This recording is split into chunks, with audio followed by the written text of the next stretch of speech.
Muy buenos días, en nombre del Instituto Mexicano de Tecnología del Agua y de Oxfam México, coorganizadores de este evento. Les damos la más cordial bienvenida a la tercera jornada de esta semana de la transparencia hídrica. Hoy con un programa también de lo más interesante, como lo han sido las dos jornadas anteriores, la del lunes y la del martes.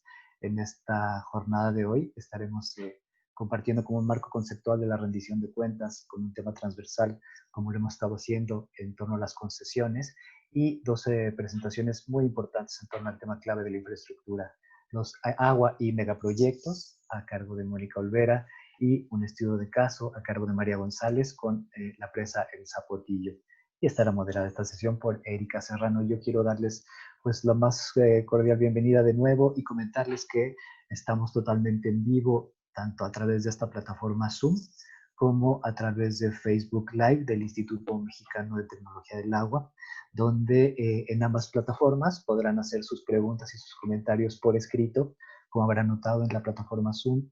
Al entrar a esta sesión, pues todos los micrófonos están bloqueados y así van a permanecer a lo largo de la sesión para que nuestra experiencia de diálogo y de encuentro sea de lo más fluida para todos y todas. Sin embargo, es muy importante esta interacción con todas y todos ustedes, por eso estaremos haciendo la interacción a través del chat por escrito, con sus preguntas, con sus comentarios, y les pediríamos atentamente que a la hora de formular sus preguntas, pues nos indicaran para quién es su pregunta, si es una pregunta dirigida a alguna de las panelistas de esta jornada, o si es una pregunta abierta, pues señalarlas también, y también nos gustaría mucho conocer más de ustedes y conocer sus datos también, para saber quién está elaborando estas preguntas, estos comentarios, nos ayuda mucho también. Quiero también comentarles que ayer en la sesión, en la jornada del día de ayer, muy rápidamente, como recordatorio, tuvimos en la sesión el tema clave de pueblos indígenas, y tuvimos dos magníficas presentaciones, una a cargo de Claudia Gómez en torno al derecho a la consulta, y el estudio de caso fue presentado por Edmundo del Pozo en torno a la defensa del territorio y a la consulta previa. Nos dimos cuenta, pudimos compartir cómo nos encontramos en nuestro país en estas materias, y hoy en particular vamos a enfocarnos hacia el tema de la infraestructura. Les recuerdo que estamos grabando estos seminarios y que los pueden encontrar ya disponibles para todas y todos ustedes en el canal INTA de YouTube. Pueden ya encontrar las sesiones anteriores, y esta misma sesión la tendremos hacia la tarde de hoy mismo, para que si quieres revisar de nuevo la información que se comparta, esté ahí disponible para todas y todos. Y también si alguien por alguna razón no pudo acompañarnos en vivo, pues puede encontrar ahí y pueda reencontrarse con estos contenidos que vamos a estar recopilando y compartiendo a lo largo de toda la semana, y posteriormente con todas y todos los interesados, porque de verdad que esta semana de la transparencia hídrica nos ha venido dejando un espacio muy importante de encuentro, un espacio de diálogo y un espacio de reflexión que no terminará en esta semana, sino la idea es como abrir este espacio para la continuidad y profundizar y ampliar nuestro conocimiento y nuestro análisis conjunto de estos temas desde las diferentes disciplinas, desde donde nos encontramos cada una y cada uno de los que estamos presentes en esta plataforma y en esta sesión. De nuevo, muchísimas gracias por acompañarnos. Yo quiero en este momento aprovechar para presentar ya de una vez a nuestra moderadora de esta sesión de la tercera jornada de la Semana de la Transparencia Hídrica, y tengo el gran gusto de presentarles a Erika Serrano Farías. Ella es licenciada en Derecho por la Universidad Panamericana en su sede Guadalajara. Ella cursó la maestría en Derecho Constitucional Contemporáneo por el Instituto de Estudios Superiores de Occidente, y el máster en Gestión de la Biodiversidad en los Trópicos por la Universidad de San Pablo, CEU, en Sevilla, España. Con más de 20 años de experiencia en el ejercicio del derecho ambiental en el ámbito público, social y académico. Actualmente, Erika es colabora con diferentes organizaciones de la sociedad civil en materia de asesoría legal ambiental.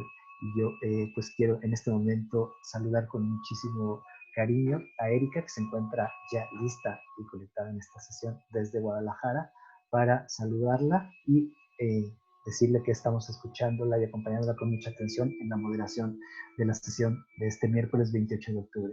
Erika, ¿cómo estás? Muy, muy buenos días. Te saludamos con muchísimo gusto, y el micrófono y la cámara son todos tuyos. Hola, muy buenos días, muy bienvenidos a todos.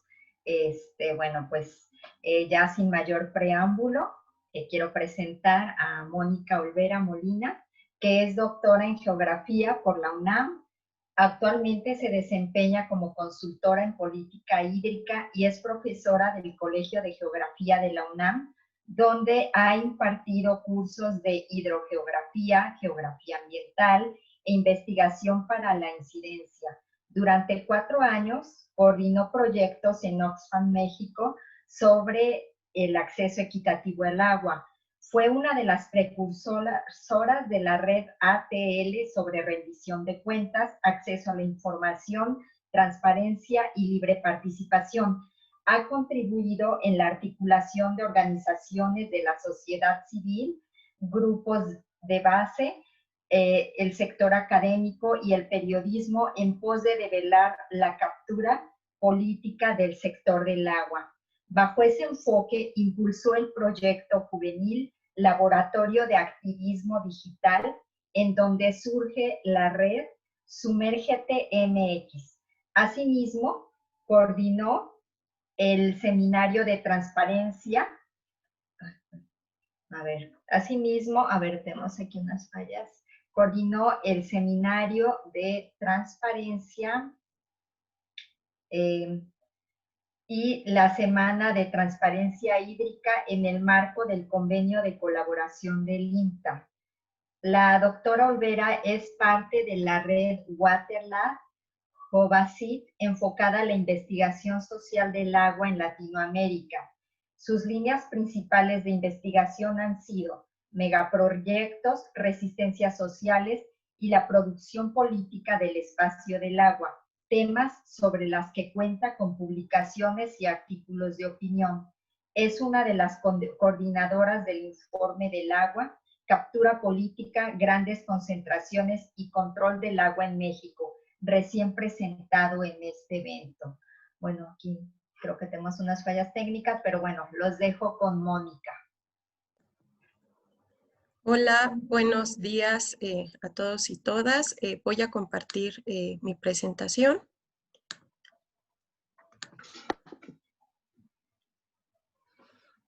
¿Me pueden confirmar que se ve completa? Se ve perfecto. Ok, muchas gracias. Pues agradecer al equipo del INTA, al equipo de Oxfam México por facilitar esta presentación y a todos y a todas ustedes por acompañarnos en este tercer día de la Semana de la Transparencia Hídrica, evento por el cual me encuentro muy emocionada y interesada en seguir la conversación. Me gustaría comenzar comentándoles cómo es que surge el interés por este tema en el contexto de la discusión de la rendición de cuentas. Como hasta ahora hemos abordado durante esta semana, pues se ha hecho mayor énfasis en torno a las concesiones sobre el agua en relación a los volúmenes. Pero también la actual Ley de Aguas Nacionales permite concesiones en relación a la infraestructura y a los bienes inherentes en torno al agua. Este es uno de los puntos por el cual nos vamos a enfocar el día de hoy a hablar de la infraestructura. Porque en el marco de rendición de cuentas, bueno, pues como muchas de ustedes han de saber, pues los megaproyectos hídricos han sido de los proyectos más polémicos en las últimas 3 décadas ante la creciente evidencia de las afectaciones socioambientales que generan y del incumplimiento de las promesas de desarrollo que ha significado para muchos pueblos y comunidades, no solamente en México, sino en Latinoamérica y en el mundo. Entonces, pues básicamente la pregunta es cómo se puede rendir cuentas en relación a los megaproyectos y problematizar acerca de hablar, ok. Bueno, Básicamente en esta filmina, pues lo que ustedes están viendo es los contenidos de la presentación, eh, ya teniendo en cuenta de dónde vamos a partir o cuál es la intención, que es principalmente problematizar en torno a los megaproyectos en relación a las concesiones y la rendición de cuentas. Quiero reiterar que es una primera aproximación, que ustedes incluso me podrían apoyar con los ejemplos que se les vengan a la mente a través del chat, porque pues no es un tema que realmente esté de manera suficientemente abordado, y lo veremos a continuación. Entonces, el primer punto que voy a exponer brevemente tiene que ver con el marco conceptual del cual parto. El segundo punto tiene que ver con el de los megaproyectos, de los megaproyectos hídricos, y en particular el de las presas en su producción espacial. Soy geógrafa y en ese sentido, pues la aproximación que hago a la temática, pues es desde la producción espacial. El tercer punto que vamos a abordar, ya entramos un poco a la problematización de rendición de cuentas, donde daremos algunos datos que lo que nos dan idea es acerca de que esta producción espacial asociada a megaproyectos de presas no son exclusivos, ¿no? O sea, se puede identificar en otro tipo de infraestructuras hídricas, y que entonces habría que revisar con detenimiento cada una de estas infraestructuras. Y bueno, como siguiente punto estaríamos ya abordando de manera somera el marco legal que permite concesionar las infraestructura hidráulica, y por último algunas reflexiones finales en torno a estos dos temas que creo que a varios y a varias nos preocupa, que es qué pasa con las sanciones y qué pasa con con el resarcimiento del daño o la reparación del daño. Bueno, la que sigue, por favor. Ahí va el tema 1. La que sigue, por favor. Bueno, el marco de referencia o las nociones teóricas de las cuales parto están relacionadas con centrar el poder, centrar la decisión en torno al agua, a la producción espacial del agua. Este es realmente un reto epistemológico que ha tomado, que ha conllevado a la discusión amplia en varios grupos de investigación, como es el Grupo de Justicia Hídrica e incluso también el Grupo de Investigación Waterlat, en donde se ve la dificultad de centrar el poder en el análisis, debido a que el mismo poder pues ha proporcionado un marco de referencia para entender las causas de las problemáticas del agua prácticamente en el mundo. ¿Qué ha hecho en este marco de referencia?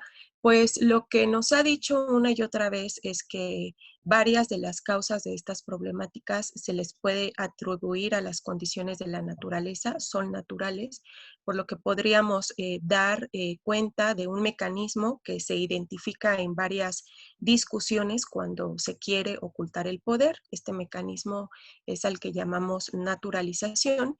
Y entonces, por dar un ejemplo burdo, si en el norte del país hay una comunidad que no tiene agua, bueno, pues es que se debe a que en el norte del país pues no hay agua, y entonces o es escasa y por eso esta comunidad no tiene agua, ¿no? Si en el sur del país suceden más inundaciones, también tiene que ver con la presencia abundante del recurso, y si existe un desastre, por ejemplo, pues esto tuvo que ver con la intensidad del fenómeno natural. En ese sentido, lo que ha hecho gran parte de las ciencias sociales, pues es problematizar desde la toma de decisiones y visibilizar aspectos fundamentales como es el tema de la infraestructura. Teniendo en cuenta la infraestructura, podemos comprender pues que realmente el agua circula hacia el poder y que muchas de las decisiones que corresponden a dónde se localiza esta infraestructura y cuáles van a ser sus funciones, pues tiene que ver con esto, esta circulación del agua hacia el poder. Estas ideas parten de gran número de trabajos, pero hay dos que identificamos que han representado una discusión amplia en los estudios de investigación social.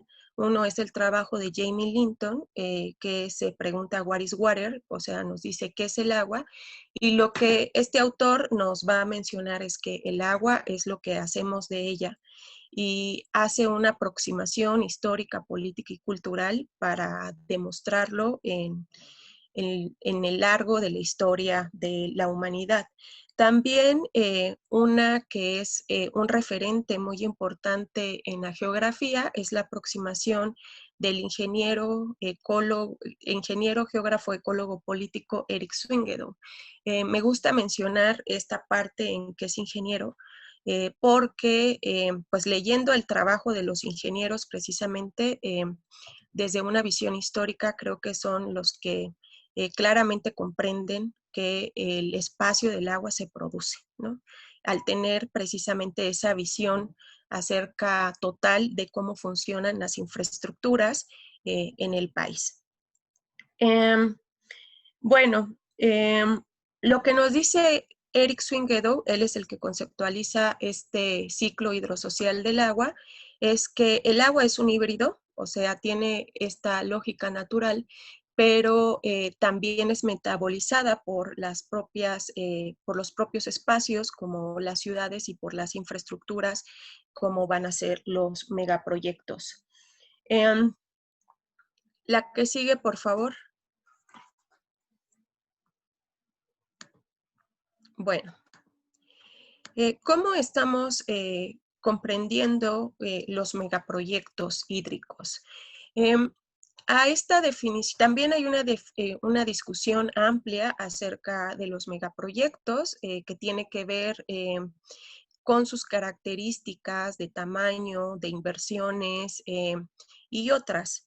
Se pueden conceptualizar estas como verdaderas obras faraónicas que implican pues cuantiosas inversiones de capital, por lo que involucra también una cantidad sustancial de recursos materiales, inversiones y el fomento de acuerdos políticos y estrategias que permiten llevar a cabo este proyecto y disuadir otros proyectos que también entran en pugna.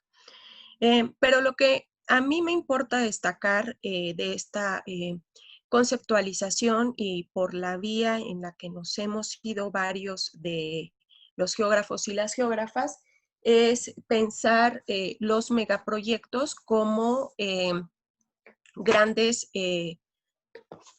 transformaciones radicales del espacio. Este es uno de los libros en donde expresamos gran parte de ese planteamiento.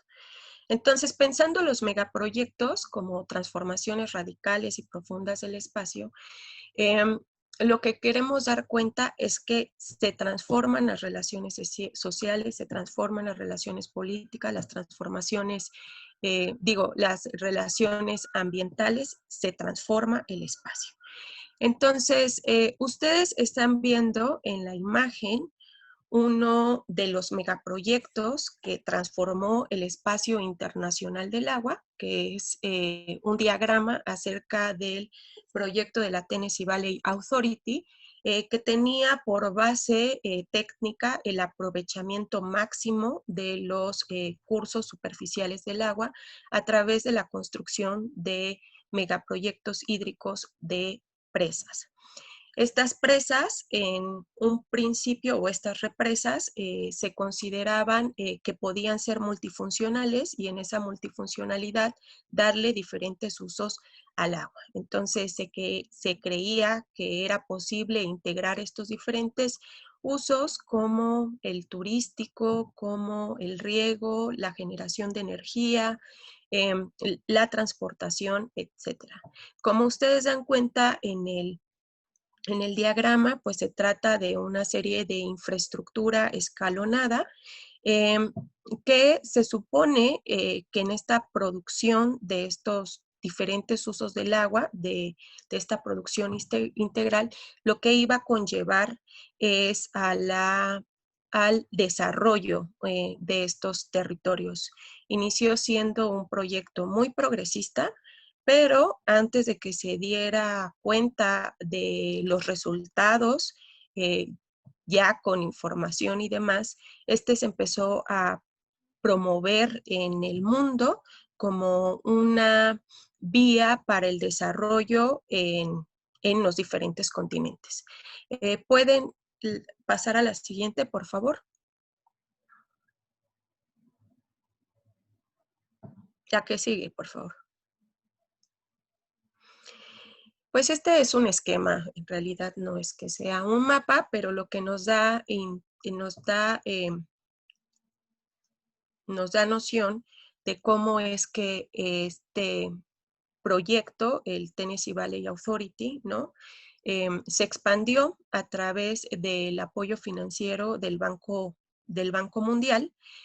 La idea era que construyendo estas presas hidroeléctricas se produjera o se generaran estos espacios de desarrollo económico. De tal manera que si en 1950 había 5,000 grandes represas, para el año de 1998 había más de 47,500. Se dice un informe de la Comisión Mundial de Represas, una comisión que se conformó a raíz de que empezó a surgir la oposición a estos proyectos debido a las implicaciones ambientales y sociales que llevaba, que se represaron los ríos a una tasa sin precedentes de 1 por hora. Otro de los datos pues que nos da idea de esta transformación radical y profunda del espacio hídrico internacional tiene que ver con que se desplazaron a más de 80 millones de personas, o bueno, ese es uno de los datos que se tiene. Y sin duda también otro de los datos que nos da magnitud de esta transformación, pues es la misma resistencia internacional que generaron estos proyectos y que conllevaron a que el Banco Mundial avalara este informe y que diera cuenta más ampliamente de cuáles eran los beneficios y los perjuicios de estas infraestructuras. La que sigue, por favor.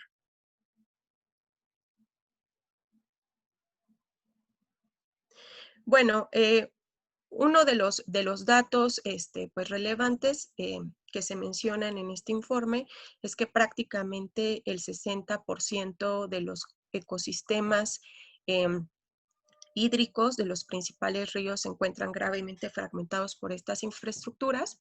La que sigue. Y me detendré un poco, hay muchos datos, o sea, esta es una de las discusiones más amplias y más dadas en términos de megaproyectos hídricos, en donde pues no solamente se genera este informe, se genera también una investigación que se llama River Silence de Patrick McCulley, en donde también pues va dando cuenta de que se trata de una transformación del espacio hídrico internacional importante. Pero lo que me interesa a mí destacar en este momento es pues estos indicadores de la producción desigual del espacio a través de la construcción de estos proyectos. Uno es que gran parte de estos proyectos se construyeron en territorios indígenas, tanto en México como en Latinoamérica, como en otras partes del mundo, que gran parte de estas poblaciones fueron desplazadas, pauperizadas porque perdieron sus medios de vida. Y también que muchos de estos países pues subieron su deuda a raíz de contraer estos préstamos por la construcción de esta infraestructura y que muchas de estas infraestructuras pues no llegaron a cumplir con el desempeño económico que se esperaba. Como menciono, hay otros datos que nos dan cuenta de estos indicadores de una producción desigual del espacio. La que sigue, por favor. Bueno, en México estamos hablando de que se han construido en el país pues más de 4.500 presas. De esas 4.500 presas, aproximadamente 670 son consideradas grandes presas. Estas contienen en sus embalses pues prácticamente la disponibilidad del agua superficial, ¿no? Y principalmente hay 50 y tantas de estas, déjenme ver, 51 grandes presas que contienen el 70% de ese total de agua. ¿Qué más podemos advertir? Que gran parte de los embalses que contienen este agua o que regulan esta agua, pues se encuentran contaminados. Falta mantenimiento en estas infraestructuras, sin duda. Una cosa que desde la producción espacial nos permite comprender por qué a veces estos usos no se integran, ¿no? Es que no necesariamente para producir hidroelectricidad o electricidad, pues necesitas agua limpia. O sea, uno de los ejemplos más claros, pues es este que ustedes ven en la foto, que es el del río Santiago, y que en la perspectiva histórica de su contaminación, es uno de los ríos más contaminados del país, nos permite comprender que la hidroelectricidad conllevó una producción espacial tóxica. Es en este río donde se instalan una de las primeras hidroeléctricas en el país a inicios del siglo XX. Y pues lo que llevó fue paulatinamente a una industrialización. El río Santiago es un corredor de presas y bueno, estas son imágenes del conocido Salto de Juanacatlán. Bueno, también uno de los datos que tenemos en torno a la transformación del espacio hídrico en México a partir de la construcción de estos megaproyectos hídricos es que en el país se han desplazado a más de 185,000 personas. La que sigue, por favor. Este es un cuadro que construí desde la tesis de maestría, que nos permite aproximarnos un poco o darle magnitud a qué estamos hablando de qué estamos hablando cuando hablamos de estas grandes transformaciones. Por ejemplo, pues la presa Miguel Alemán desplazó pues a más de 22,000 personas, principalmente mazatecas, mientras que la presa Cerro de Oro desplazó aproximadamente a 26,000 personas chinantecas. Es evidente que son las poblaciones indígenas de las más afectadas por estos proyectos. La que sigue, por favor. Bueno, pues las comunidades y los pueblos aprendieron. O sea, mientras los proyectos en México bajo esta visión de desarrollo empezaron a llegar en la década de los 50, bajo una regionalización basada en comisiones de cuenca.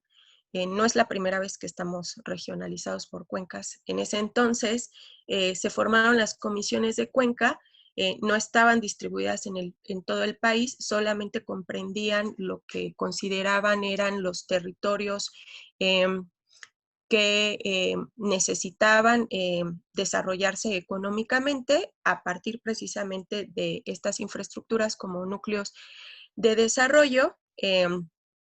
Posteriormente, pues se darán cuenta los antropólogos y las antropólogas de las implicaciones que tuvieron en la transformación y en la vida de las comunidades y de los pueblos, y de las dudas que había acerca de considerar estos proyectos como proyectos de desarrollo.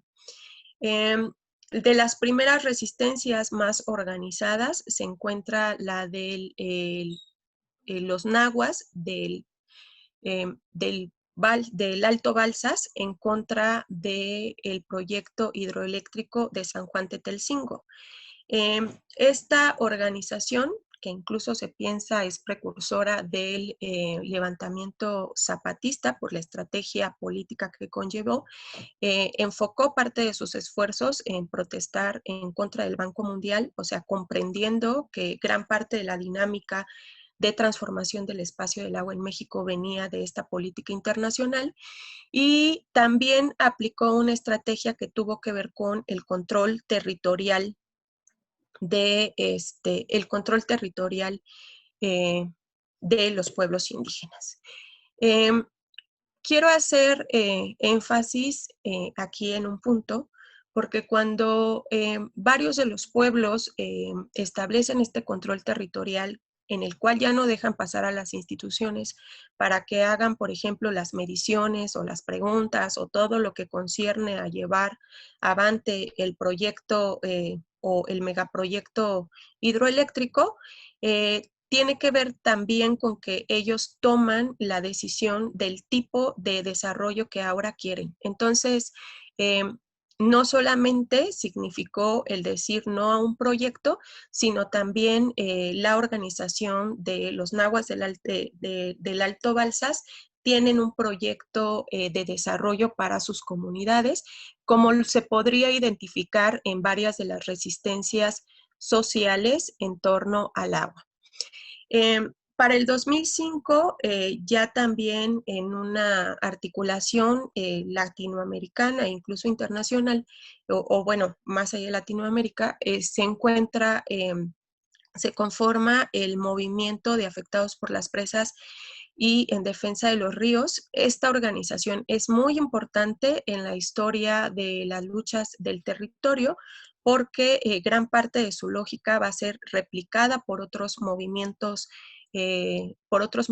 sociales, como son los afectados por la minería, los afectados ambientales, etc. Se reconocen las comunidades como afectadas por estos supuestos proyectos de desarrollo. La que sigue. Bueno,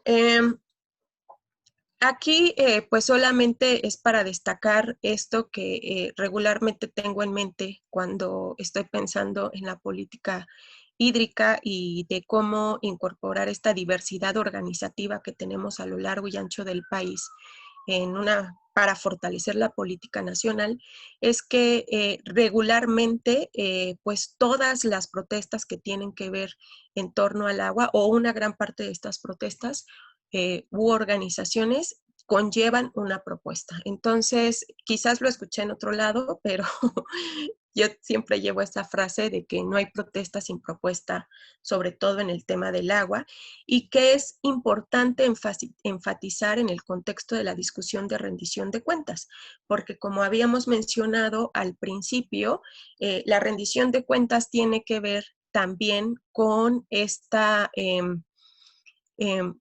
con, con especificar por qué se decide un proyecto y no otro. O sea, si es para el desarrollo de las comunidades, ¿por qué se decide una presa y no las alternativas que las mismas comunidades están proponiendo en sus territorios? ¿Puede la que sigue, por favor? Bueno, este es un cuadro ya viejito que lo elaboré en el 2009 y que quiero se fijen en ciertas partes. Se supone que daba cuenta de los conflictos potenciales por la construcción de presas Está allí la presa La Parota, está allí este proyecto que les comento, el de San Juan Tetelcingo, está también el proyecto Paso de la Reina en Oaxaca, está también el proyecto Cerro de Oro, hay una ampliación o la intención de una ampliación, no sé si esta se ha llevado a cabo. La que sigue, por favor.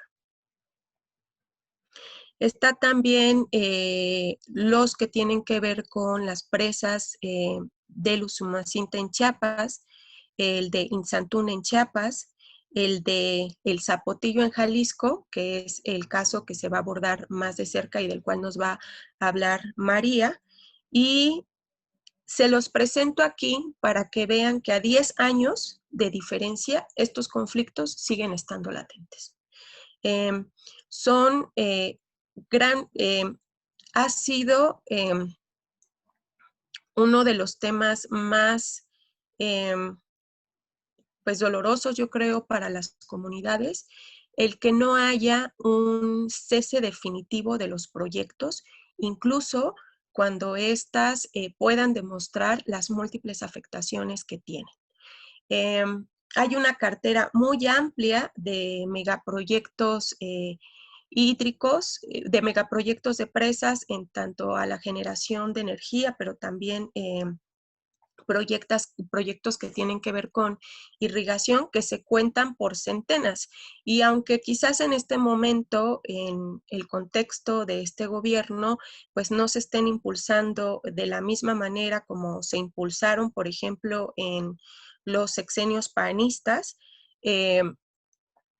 sí es importante decir que no hay una cancelación definitiva. O sea, las comunidades y los pueblos regularmente están bajo la amenaza de que estos proyectos se reactiven. Gran parte de estos proyectos fueron planeados en la década de los 70 y hay que decir que si nos vamos a las discusiones, ¿no?, a nivel de archivo, pues dan cuenta de que no se construyeron porque parte de estos están relacionados con fallas técnicas desde el diseño, con altos costos económicos y con incluso ya ¿cómo se puede?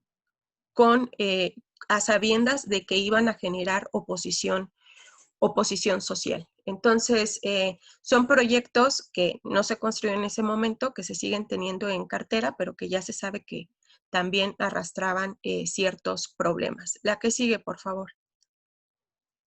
Bueno, aquí hay había un video, pero ahorita por cuestiones de tiempo lo voy a saltar.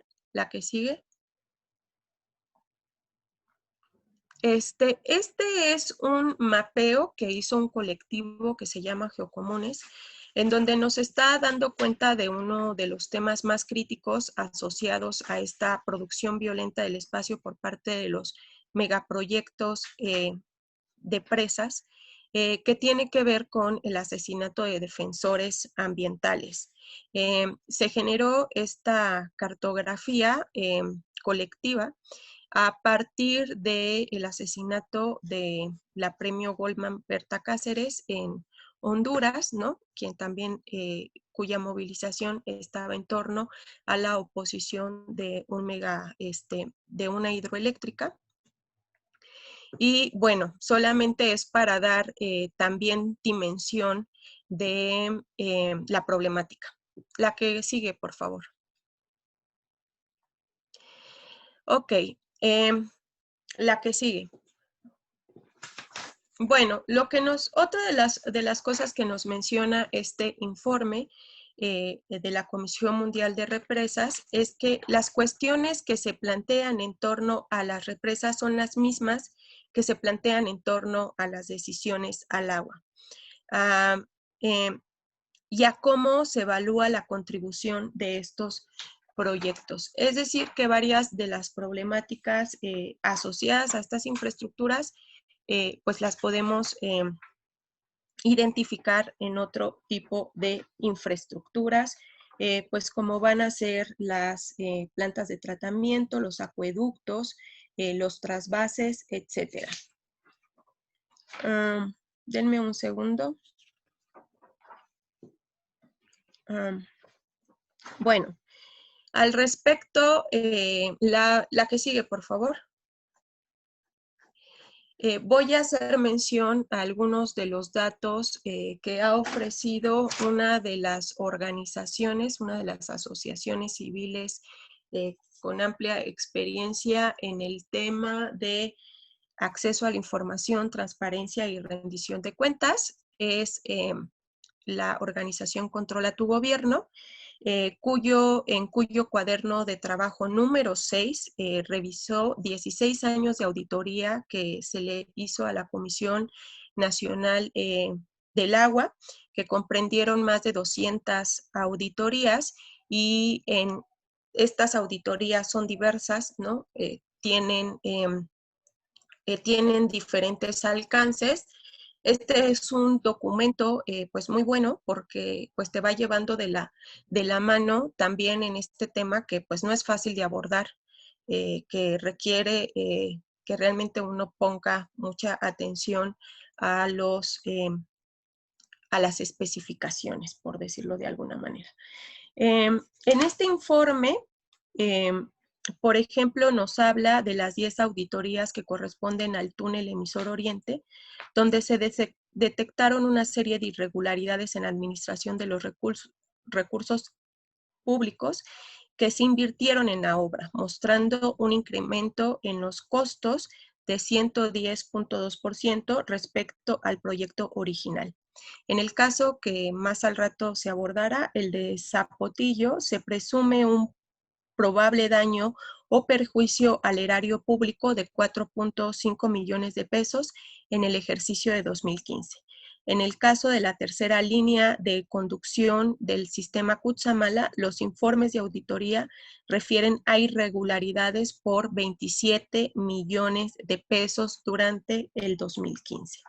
Y bueno, también en otra investigación que tiene esta misma organización, dan cuenta de que entre 2013 y 2014, bueno, del total de plantas de tratamiento de aguas residuales, el 16% estaban fuera de funcionamiento, y así también nos pueden ir dando o nos han dado información acerca de ya casos específicos, por ejemplo, como obras inconclusas en el Estado de México, obras que nunca entraron, que no se concluyeron y nunca entraron en operación. El famoso tema de los elefantes blancos, dónde está la infraestructura, en qué condiciones está, el problema de heredar las infraestructuras. Denme un segundo, por favor.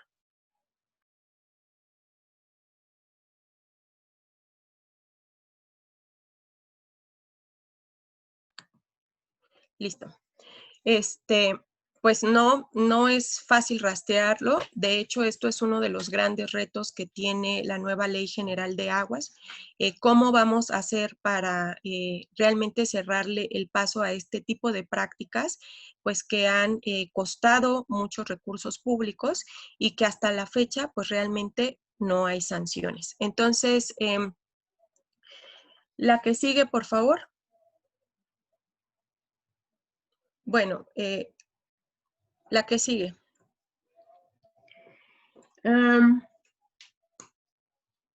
Podemos decir que la CONAGUA puede celebrar contratos de obra pública y servicios con la modalidad de inversión recuperable para la construcción, equipamiento y operación de la infraestructura hidráulica federal, pudiendo quedar a cargo una empresa de la responsabilidad integral de la obra y su operación. Se puede otorgar concesiones por el total total o parcial para operar, conservar, mantener, rehabilitar y ampliar la infraestructura hidráulica construida por el gobierno federal y la prestación de los servicios respectivos. Y se puede otorgar concesión total o parcial para construir, equipar y operar la infraestructura hidráulica federal y para prestar el servicio respectivo. Es decir, se puede concesionar la construcción, se puede concesionar la operación y se puede concesionar también el servicio. Y aquí hay una cuestión muy interesante porque se puede recuperar esa inversión a través de el suministrar agua, pero también energía. Esto es también una de las grandes incógnitas y de los grandes temas a seguir profundizando, que es la relación estrecha entre el aprovechamiento del agua superficial y la generación de energía eléctrica y de su privatización. Bueno, están aquí, o por hacer mención, algunos artículos que se tendrían que revisar al respecto, el artículo 102, el 108, el 78, en donde se establece el papel preponderante de la CFE a cargo de la construcción de las presas hidroeléctricas.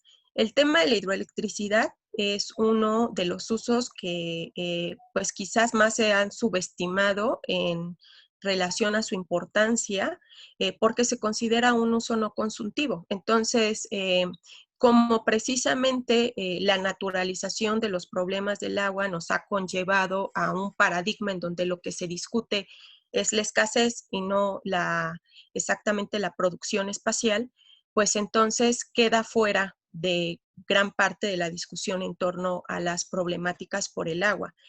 Sin embargo, la gran mayoría del agua superficial está destinada para la generación de energía hidroeléctrica. Y si para algunos o algunas, pues dicen, bueno, pero esto no impide que sea utilizada para otros usos, hay estudios que dan cuenta de que se tiene para proporcionar el servicio o la generación de energía eléctrica no coincide, por ejemplo, con los tiempos que se necesita esa agua para la agricultura u otros usos. Entonces, el principal uso o el funcionamiento de la infraestructura quedará supeditado a su uso hidroeléctrico y a los tiempos que se requiera para la generación de hidroelectricidad. La que sigue, por favor.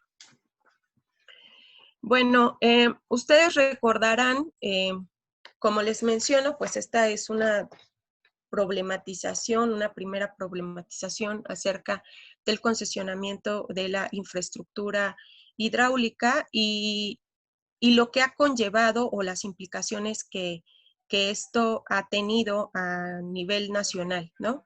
Uno de los grandes acontecimientos, de los acontecimientos que nos da cuenta de la importancia de fijarnos en este tema, pues fueron las inundaciones precisamente de Tabasco en el año 2007, de las mismas que todavía no tenemos la suficiente información de cuál fue la magnitud del desastre, pero que varias o hay opiniones que apuntan a que esta se debió en gran parte a la subutilización de las presas hidroeléctricas debido a que ya había operadores de energía privados.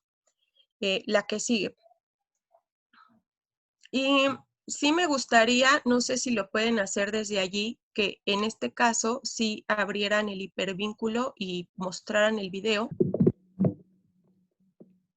También la Auditoría Superior de la Federación reveló que la Comisión Nacional del Agua no penalizó ni sancionó a la empresa consultoría de ingeniería para soluciones integrales responsable de la construcción fallida, instalación también de la pieza conocida como K invertida, con la que, ¿se acuerda usted?, se interconectarían la segunda línea de alta presión del sistema Cutzamala, cuyo sobrecosto en construcción fue del 466%.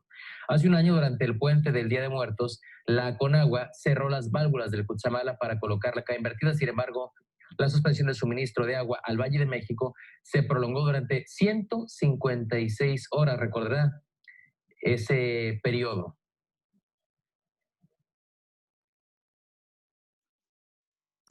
Hasta ahí, gracias. Bueno, pues esa nota nos da pues bastante contexto de cómo vamos en el tema de las sanciones. En realidad no sé si alguno de ustedes tenga referencia de que realmente ante este tipo de acciones haya habido sanciones importantes a funcionarios, bueno, a autoridades y servidores públicos. La que sigue, por favor, de la presentación. Bueno, sobre reparar el daño, pues es todo un reto reparar los daños que se han causado por estos proyectos cuando realmente no se cuenta con la información. O sea, no hay registros oficiales de este tipo de afectaciones. De hecho, pues gran parte de del registro de estas afectaciones son testimoniales, ¿no? Y bueno, y se sigue aseverando que son proyectos de desarrollo, pero difícilmente se ve que estos proyectos pues tengan una rendición de cuentas adecuada durante toda la promoción, desde el diseño hasta su continuidad en el largo plazo. Entonces, podríamos decir que gran parte de la promoción de estos proyectos, en este sentido de ser modelos de desarrollo, pues incluso es demagógica. La que sigue, por favor.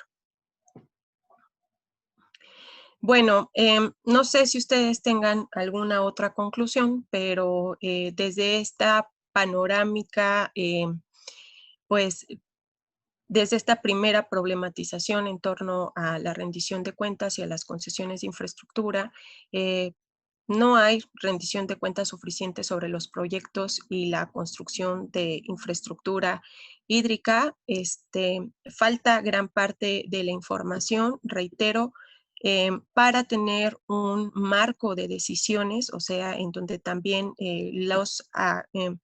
las autoridades y los servidores públicos puedan tener una base suficiente, pues se tienen que contemplar también las alternativas que se están proponiendo desde las comunidades.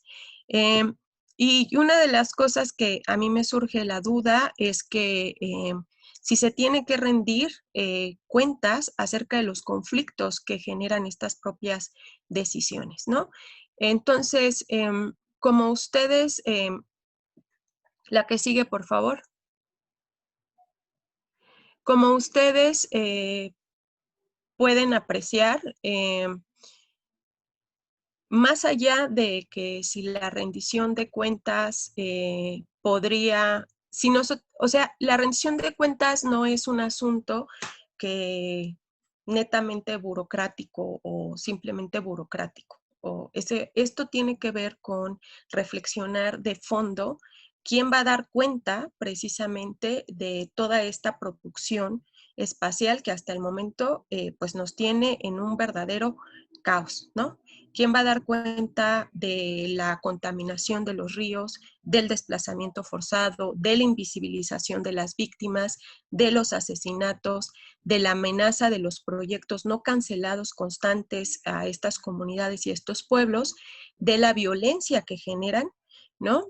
Y cómo se va a resarcir el daño? Entonces, los dejo con esta reflexión. Espero que la información haya sido suficiente para indagar más y profundizar en este tipo de investigaciones. Gracias.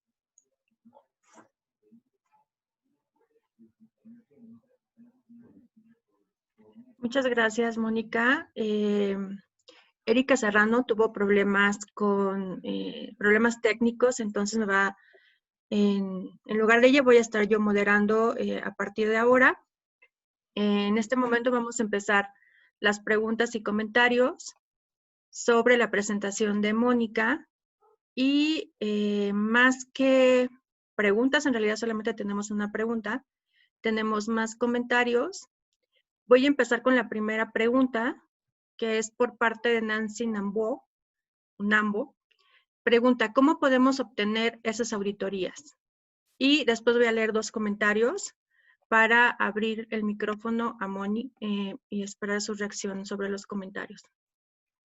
De Ana Palacios dice, el tema del sistema de presas en el río Santiago no es la causa de la contaminación.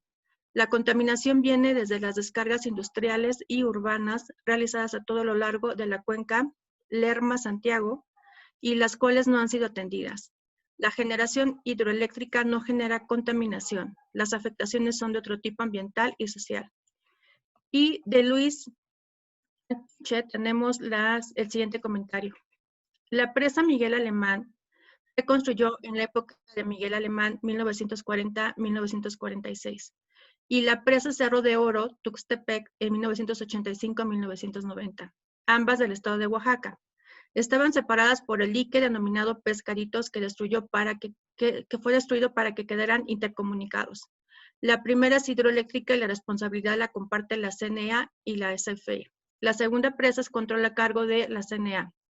El problema socioambiental es que la gente desplazada les cambiaron las tierras de muy mala calidad en las localidades de Tres Valles, Tierra Blanca y Las Pozas, etc. Esos serían los dos primeros comentarios y la pregunta. Mónica, adelante.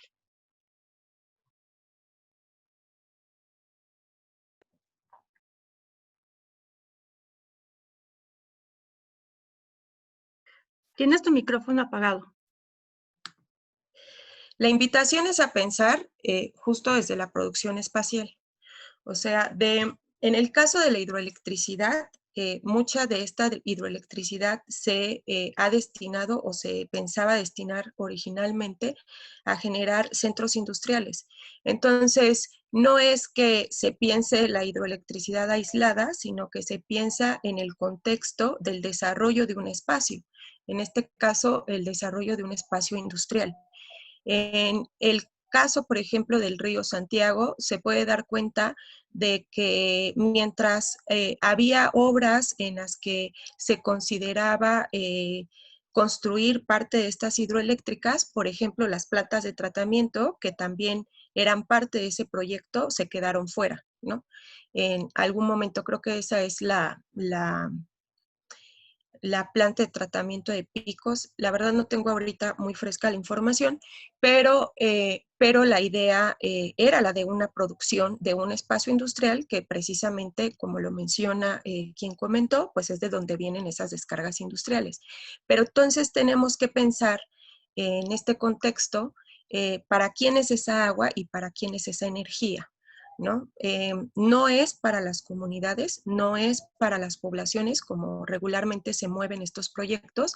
De hecho, hay estudios que demuestran que gran parte de estas comunidades que son aledañas a la construcción de estos proyectos no cuentan con electricidad o no cuentan incluso con agua. Y cuando lo hacen ha sido porque lo han conseguido por sus propios medios. Entonces, es parte de lo que podría decir en relación a ese primer comentario. Respecto al segundo comentario, lo que estas evaluaciones, por ejemplo, en torno a la presa Miguel Alemán, conllevaron ya ir rastreando qué pasó con los proyectos, por ejemplo, asociados, los proyectos que se tenían en torno a la salud, a la educación, incluso los proyectos productivos, ¿no? Y lo que va dando cuenta la historia, por ejemplo, de varias de las presas, es que si bien en principio estos proyectos son acompañados de estas promesas de que se van a llevar, no sé, clínicas, escuelas, etcétera, a lo largo del tiempo esto se va abandonando y lo único que queda es precisamente la generación de electricidad. Bueno, no sé si con eso doy más perspectiva de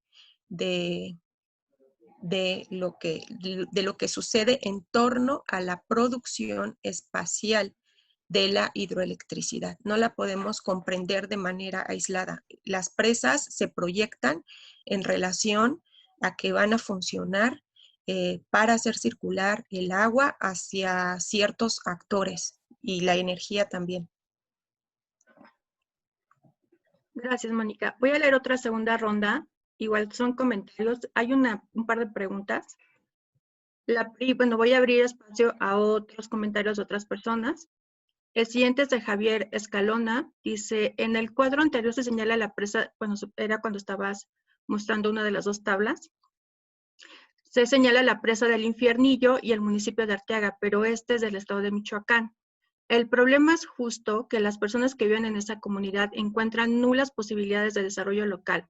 A pesar de vivir al lado de este proyecto generador de electricidad, la migración no solo fuera del municipio del estado, sino hasta del país, ha llevado a que languidezca la comunidad viviendo de las transferencias y condenada a desaparecer. Luego tenemos de Alfonso Banderas el siguiente comentario. Aún falta aplicar el caudal ecológico para saber si las presas son inocuas al ambiente. En principio, el embalse de una presa se eutrofiza mucho más rápido que un lago natural, cambiando drásticamente la calidad del agua de la toma, sobre todo si esta es profunda, impactando al corredor fluvial aguas abajo, amén de la retención de sedimentos que modifica los ecosistemas del delta. Y luego de Mauro Plata tenemos el siguiente comentario. La construcción de presas tiene ventajas y desventajas, las cuales son discutibles y más si consideramos los impactos ambientales y sociales que originan. Estos serían los 3 comentarios, Mónica. Bueno, pues creo que dan parte de los comentarios, pues dan cuenta de como mencionamos, de la producción espacial de estos proyectos y de cómo, aunque se dice que van enfocados al desarrollo de las comunidades al final terminan por quedarse fuera. Hay muchos estudios acerca de precisamente cómo se transforma el agua, ¿no? Y ese ecosistema a partir de la construcción de estas infraestructuras. Pero a mí me gustaría, en ese sentido, que precisamente partiendo de esta conceptualización de qué hacemos con el agua, de que sí es lo mismo lo que es antes de la turbina hidroeléctrica y después de la turbina hidroeléctrica, ¿no? O sea, hay fauna que se pierde, ¿no? Hay flora que se pierde. Entonces, ¿eso ya no es un río o sigue siendo un río? Y eso, bueno, pues también cuestionan parte de las comunidades, pues que estaban o que contaban con que estos flujos de agua pues fertilizaran sus tierras para poder sembrar. Entonces, se transforma, o sea, se transforma esas condiciones. Y entonces no solamente estamos hablando de que si sigue habiendo agua, sino si sigue habiendo el ecosistema del agua. Entonces, pensándolo desde la producción espacial, o sea, desde la transformación de cada uno de estos elementos, creo que podemos profundizar de mejor manera en la discusión. No sé si algo más se me fue, disculpen. No, está bien, Moni. Y ya la última, tercera ronda, estas sí son de preguntas. Hay muchos comentarios, eso se los vamos a hacer llegar a Mónica a través de correo para que los tenga. Y tenemos 2 preguntas. Una de Perla Castillo. Dice, ¿hay alguna reglamentación que especifique sanciones por malversación, corrupción o daños a terceros y comunidades en otra parte del mundo? Y tenemos otra pregunta que dice, en el análisis se plantean solo los conflictos y afectaciones de los grandes proyectos hidroeléctricos. Sin embargo, existen beneficios que no se mencionan ni se cuantifican. ¿Qué opinión tienen al respecto? Bueno, la opinión que tengo acerca de los beneficios es que también la información es insuficiente. O sea, en la evaluación que hace la Comisión Mundial de Represas son algunos casos y en realidad también quería comentar acerca de cómo se han conformado parte de estos cuadros. Estos cuadros, como les comento, fue del trabajo de maestría, pero también tengo otros en relación al trabajo de doctorado e incluso de licenciatura, en donde hice pues trabajo de archivo en la Biblioteca del Agua, entonces donde revisé las tablas y revisé gran parte de los proyectos, pero como proyectos, o sea, y lo que tenía el proyecto era pues qué altura iba a tener la cortina, qué tipo de material se iba a construir, o sea, cosas que regularmente incluso cuando llegan a las comunidades, precisamente las autoridades o los servidores públicos, y les dan la información a las comunidades, pues estas dan cuenta de ese tipo de información que realmente a las comunidades no les es relevante, ¿no? O sea, las comunidades quieren saber en realidad cómo se verán afectadas o incluso, como mencionan aquí, beneficiadas, pero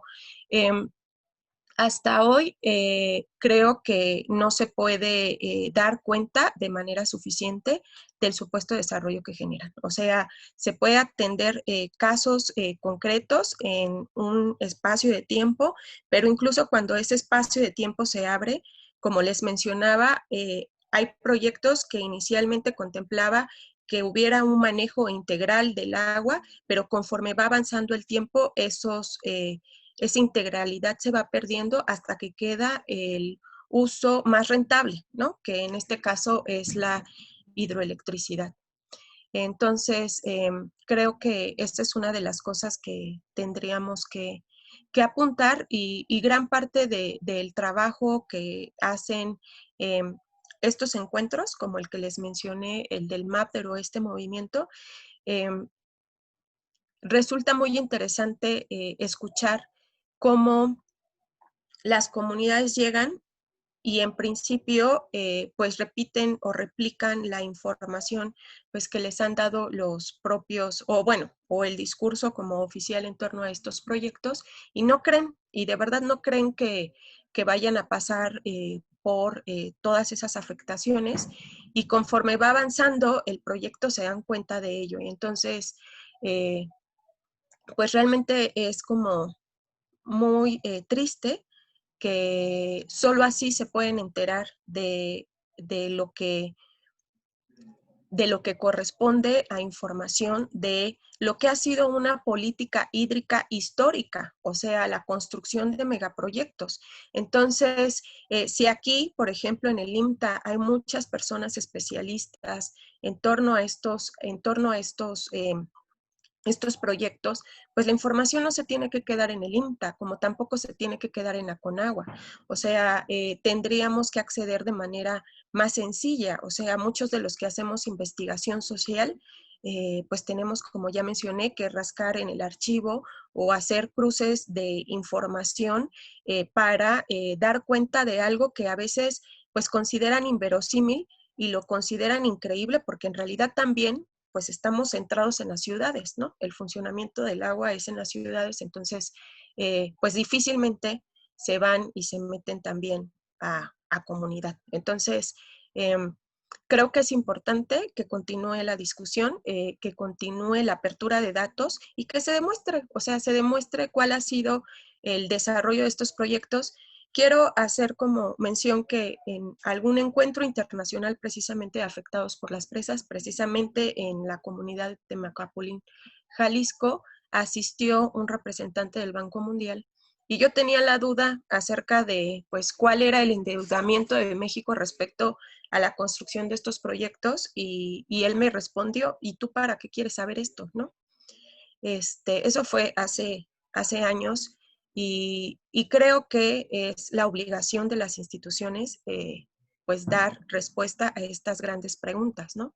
Entre estas que si realmente son promotoras del desarrollo.